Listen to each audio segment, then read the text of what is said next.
사람들은 우크라이나 전쟁을 여전히 순진하고 감정적인 렌즈로 분석하곤 합니다. 나쁜 푸틴이 선한 젤렌스키를 공격하고 있다는 식입니다. 참으로 우스운 일입니다. 그것은 허튼 소리에 불과합니다. 도덕이 총알의 궤도를 막아선 적이 있었습니까? 국제정치에는 순진한 낭만주의도 없고 카메라 앞에서 눈물에 젖은 연설이 들어설 자리도 전혀 없습니다. 정확한 분석은 현실주의의 냉혹한 진실에서 출발해야 합니다. 이 세계는 물리적 힘과 핵심적인 국가 이익에 따라 움직입니다. 우리는 지금 강력한 러시아가 군사적 폭력으로 연약한 우크라이나를 짓누르는 장면을 보고 있습니다. 이것은 선과 악을 다룬 할리우드 영화의 각본이 아닙니다. 이것은 국제 무정부 상태 속에서 강자와 약자 사이에 늘 존재해온 법칙입니다. 700기의 무인기와 미사일이 큐에 쏟아져 하늘을 찢고 17명의 생명을 앗아갔을 때 민주주의나 규칙 기반 질서에 대한 모든 구호는 즉시 허무로 증발해버렸습니다. 한 국가가 스스로의 군사력으로 자신을 지킬 수 없게 되는 순간 그 국가의 생존은 완전히 타인의 손에 넘어갑니다. 그 국가는 연명하듯 살아가며 강대국들의 동정과 조금씩 떨어지는 지원, 그리고 철저히 계산된 실리적 이해관계에 의존해야 합니다. 서방의 분석가들은 우크라이나 전장의 현실을 보며 큰 충격을 받았습니다. 한 미국 장군은 자신의 책에서 이 시대에 다시 제1차 세계대전과 제2차 세계대전의 참혹한 장면들을 보게 될 줄은 상상하지 못했다고 말했습니다. 진정한 강대국들의 군사체계는 이미 21세기로 깊숙이 들어와 있는데 푸틴이 우크라이나에서 수행하고 있는 전쟁은 오히려 제2차 세계대전식 파괴의 형상을 짙게 띠고 있습니다. 이것이 잔혹한 현실입니다. 역사는 결코 약한 국가들이 자신을 피해자로 포장하는 것만으로도 안전하게 살아남을 수 있다고 착각하는 일을 용납하지 않습니다. 우크라이나의 방공망이 완전히 고갈된 것은 뜻밖의 사고나 전장의 불운이 아닙니다. 그것은 처음부터 붕괴하도록 짜여있던 필연적인 계산식입니다. 수백만 달러에 이르는 패트리엇 요격 미사일을 사용해 러시아의 값싼 무인기 떼를 떨어뜨리는 것이 과연 합리적입니까? 그런 전략이 장기적으로 유지될 수 있다고 생각했다면 그것은 제정신이 아니었던 것입니다. 그것은 전쟁 경제의 관점에서 완전히 비논리적이며 파산한 전략입니다. 패권 초강대국의 전쟁 수행 능력과 값싼 소모전 사이의 차이를 보아야 합니다. 미국은 압도적인 스마트 기술과 효율성으로 자신의 전쟁 기계를 운용합니다. 제2차 세계대전 당시 한강 다리 정도의 규모를 가진 교량 하나를 파괴하기 위해서는 자유낙하 폭탄이 바람의 방향에 좌우되었기 때문에 평균 8,000개에서 9,000개의 폭탄이 필요했습니다. 베트남 전쟁 시기에는 그 숫자가 약 300개 수준으로 줄었습니다. 그러나 오늘날 정밀 타격 기술을 갖춘 미국의 힘은 단 하나의 폭탄만으로도 목표를 파괴할 수 있습니다. 이러한 비약적인 진화 덕분에 미국 군대는 7,000개의 전략 목표를 정확히 7,000발의 폭탄으로 파괴할 수 있습니다. 이것은 제2차 세계대전 때처럼 수천 배를 곱해야 했던 방식과는 하늘과 땅 차이입니다. 반대로 현재 우크라이나 방공체계의 상태는 막다른 전략이 완전히 파산한 결과입니다. 서방은 무기를 끝없이 주입할 수 있다고 착각했지만 실제 군수산업의 생산 능력과 비용 대비 효과의 균형을 무시했습니다.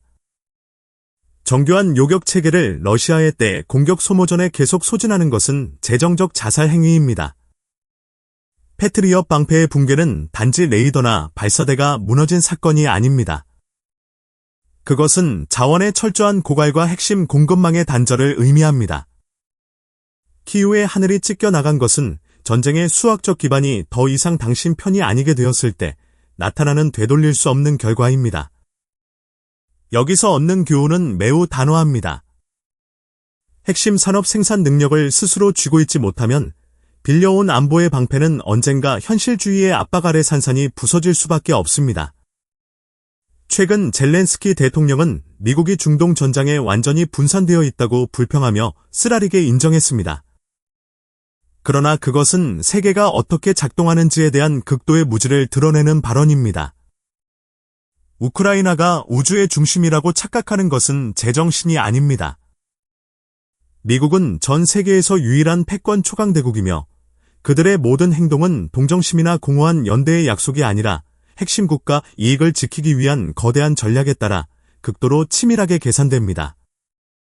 세계의 지정학적 지도를 정면으로 보아야 합니다.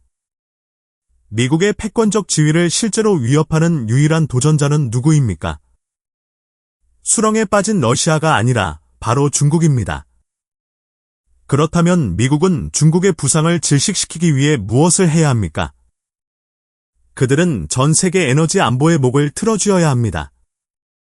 중동 전장, 특히 이란에 대한 대응은 결코 분산이 아닙니다. 그것은 베이징의 생명선을 정면으로 가격하는 행위입니다. 미국이 중동의 석유 공급을 통제하고 중국 공장으로 흘러가는 에너지 흐름을 차단하는 순간 그들은 상대의 생명줄을 손에 쥐게 됩니다. 전략의 중심이 중동과 인도, 태평양으로 이동하는 것은 워싱턴 권력기계가 선택한 필연적이고 냉혹하며 극도로 정확한 수순입니다. 그 거대한 바둑판 위에서 우크라이나는 실제로 무엇입니까? 제국의 변방에 놓인 하나의 말일 뿐입니다. 초강대국의 전략적 우선순위가 바뀌고 더 치명적인 위협의 자원을 집중해야 하는 순간 부차적 전선에 대한 지원은 반드시 축소되거나 제거됩니다. 이것이 국제 현실주의의 냉혹한 법칙입니다. 어느 초강대국도 다른 나라의 하늘을 지켜주기 위해 자신의 핵심 이익을 희생하지 않습니다. 분산이 시작되는 순간 외세의 순결에 전적으로 기대어 살아가는 국가들에게는 종말의 종이 울리기 시작한 것입니다. 우크라이나로 향하던 무기와 수십억 달러 규모의 지원이 왜 갑자기 말라붙었습니까? 많은 순진한 사람들은 그것이 물류 문제나 유럽의 지연 때문이라고 분석합니다. 완전히 틀렸습니다. 이 교착 상태를 이해하려면 외교의 껍질을 뚫고 워싱턴 내부에서 벌어지는 국내 정치의 판을 보아야 합니다. 대외 정치는 언제나 대내 정치의 연장선이며 지금 미국에서 우크라이나 전쟁은 그 본질이 가면을 벗고 드러나고 있습니다. 공화당 엘리트들, 특히 도널드 트럼프의 실용 노선을 지지하는 인물들은 우크라이나를 민주당의 거대한 자금 세탁 기계라고 정면으로 지적해왔습니다. 그것이 과연 근거 없는 말입니까? 결코 그렇지 않습니다. 당신은 지원이 민주주의를 위한 것이라고 생각합니까? 우스운 일입니다. 이미 드러난 어두운 구석을 보십시오.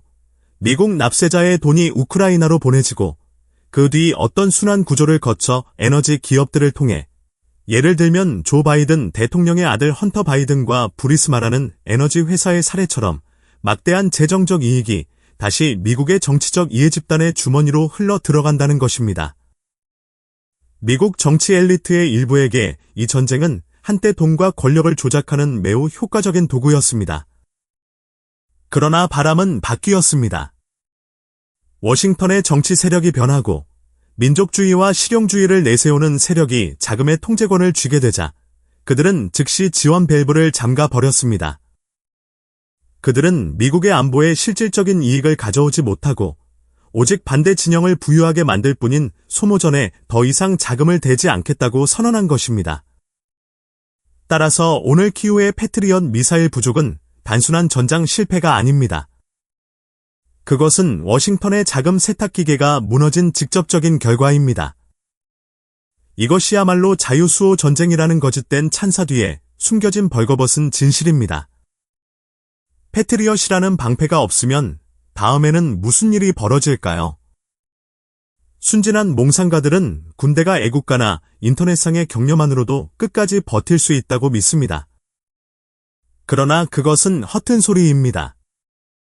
전쟁의 냉혹한 물리적 본질을 직시해야 합니다. 적의 700기 미사일과 무인기가 방공망을 손쉽게 찍고 에너지 시설과 변전소, 그리고 수자원 공급 체계를 무너뜨리는 순간 그 국가는 즉시 좀비 국가의 상태로 떨어집니다. 국가라는 것은 무엇을 위해 존재합니까? 국가의 가장 핵심적인 기능은 영토를 지키고 국민의 생명과 안전을 유지하는 것입니다. 나는 종종 북한 체제가 왜 필연적으로 붕괴할 수밖에 없는지를 분석해왔습니다. 한 체제가 국민을 스스로 먹여 살릴 수 없고 사람들이 장마당에서 겨우 살아남아야 한다면 국가와 국민 사이의 생존적 결속은 이미 완전히 끊어진 것입니다. 아래로부터 그 국가의 토대는 썩어 들어가고 있는 것입니다. 지금의 우크라이나도 마찬가지입니다. 국민이 혹독한 겨울을 견딜 전기조차 없고 경제가 완전히 파괴되어 포탄 한 발이나 소총 한 자루조차 스스로 생산할 수 없는 국가가 도대체 무엇으로 계속 싸울 수 있겠습니까? 전선의 군대는 후방이 암흑 속에 잠기고 폐허가 되었으며 탈진한 상태라면 결코 제대로 움직일 수 없습니다. 냉혹한 현실은 지금의 우크라이나가 생존 능력의 측면에서 문자 그대로 독립국가라고 보기 어렵다는 것입니다. 그들은 단지 서방에서 조금씩 흘러오는 지원이라는 수열에 의존해 간신히 버티고 있을 뿐입니다. 필수 인프라가 평탄화된다는 것은 물질적 파괴에 그치지 않습니다. 그것은 국가기구의 저항 의지와 주권 유지 능력을 완전히 제거하기 위한 정면 공격입니다. 무정부적 세계의 강자는 언제나 상대의 목을 정확히 겨누고 지상군이 진입하기도 전에 생명줄을 조여 상대가 내부로부터 무너지도록 만드는 법을 알고 있습니다. 현실주의의 차가운 분석으로 보면 이 전쟁의 결말은 이미 오래전에 정해져 있었습니다. 서방 언론이 외쳐온 러시아를 끝까지 패배시켜야 한다는 구호, 푸틴을 무너뜨려야 한다는 선언, 한치의 땅도 되찾아야 한다는 약속은 모두 비현실적인 환상입니다. 자신의 고유한 힘이 거의 없고 빌려온 무기도 바닥난 상황에서 그런 주장이 과연 합리적입니까? 국제정치의 역사는 수도 없이 증명해왔습니다. 전쟁은 결코 정의나 도덕적 판결, 혹은 국제포럼에서의 박수갈채로 끝나지 않습니다. 전쟁은 언제나 힘의 현실을 받아들이는 순간, 그리고 영토를 양보하는 순간에 끝납니다.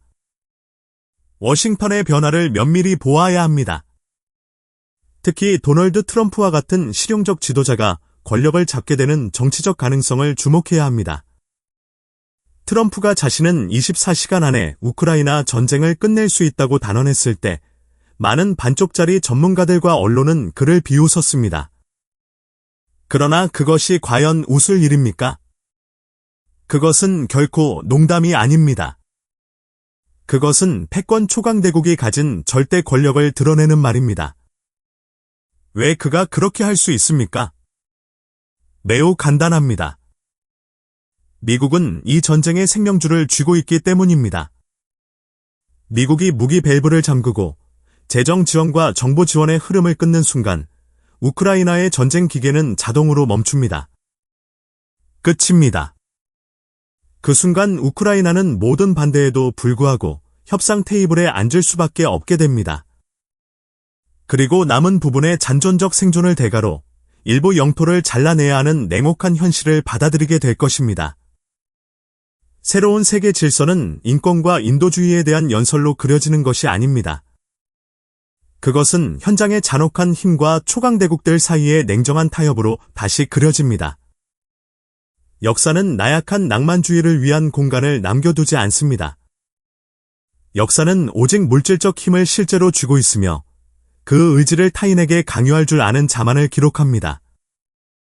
이것이야말로 어떤 국가든 이 잔혹한 지정학의 바둑판 위에서 살아남고자 한다면 반드시 뼛속 깊이 새겨야 할 국제 현실주의의 가장 피로 쓰인 단호한 교훈입니다.